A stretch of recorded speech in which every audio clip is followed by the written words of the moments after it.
Hallelujah. मसीह में मेरे सब बहन भाइयों को जय मसीह की। आप सबका स्वागत है जीवित परमेश्वर की जीवित हजूरी में, जिसमें आने के बाद आपका जीवन कभी भी सेम नहीं रहता और आप अपने अद्भुत छुटकारे को हासिल करते हैं। मेरी भविष्यवाणियों की पुस्तक, ये वचन प्रेरित अंकुर यूसुफ नरूला जी के द्वारा लिखे गए हैं और जब आप इन वचनों को सुनेंगे तो आपकी जिंदगियां बदलेगी। आज का वचन, परमेश्वर और मनुष्य दोनों का अनुग्रह। जैसा कि परमेश्वर के पवित्र वचन नीति वचन 3 अध्याय उसके 4 वचन में लिखा हुआ है, तो तू परमेश्वर और मनुष्य दोनों का अनुग्रह पाएगा, तू अति बुद्धिमान होगा। मेरे प्रियो, परमेश्वर ने कहा तू परमेश्वर और मनुष्य दोनों का अनुग्रह पाएगा, तू अति बुद्धिमान होगा। यानी जब आप परमेश्वर में आते हैं और आप पवित्रताई में, प्रार्थना में, उपवास में चलते हैं, तो परमेश्वर आपको अपने अभिषेक से भरता है। और जब आप अभिषेक से भर जाते हैं तो आप एक पानी से भरी हुई बोतल के समान हो जाते हैं, जो भरी तो हुई है लेकिन उसका ढक्कन परमेश्वर के हाथ में है और जिसको बंद करना सिर्फ परमेश्वर ही जानता है। यानी जब आप अभिषेक से भर जाते हैं, वह चाहे कम हो या ज़्यादा, उसे बनाए रखने के लिए आपको परमेश्वर के अनुग्रह की जरूरत पड़ती है और तब आप पूरी रीति से संपूर्ण होते हैं। बिना अनुग्रह के परमेश्वर के कामों को आप पूरी रीति से नहीं कर सकते।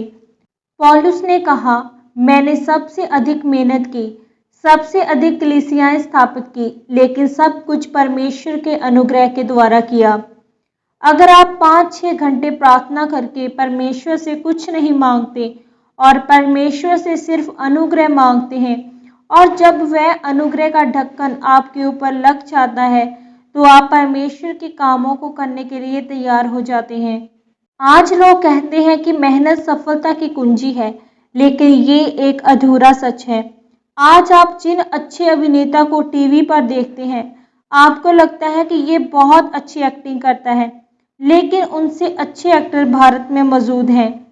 लेकिन आज परेशानी कहाँ आती है? जिन लोगों के ऊपर आज परमेश्वर का अनुग्रह है, वह अच्छी पदवी पर बैठे हैं। मेरे प्रियो, जब अनुग्रह आपकी जिंदगी के ऊपर आता है, तब आपकी मेहनत सफल होती है।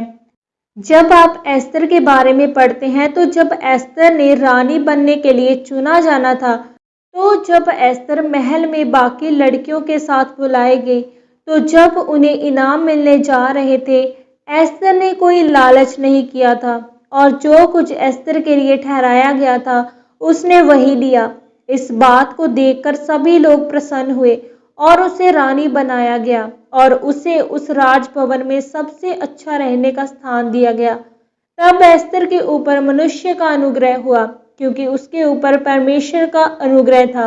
वह यहूदी परंपराओं में पली हुई थी, इसलिए वह आशीषित होने पाई।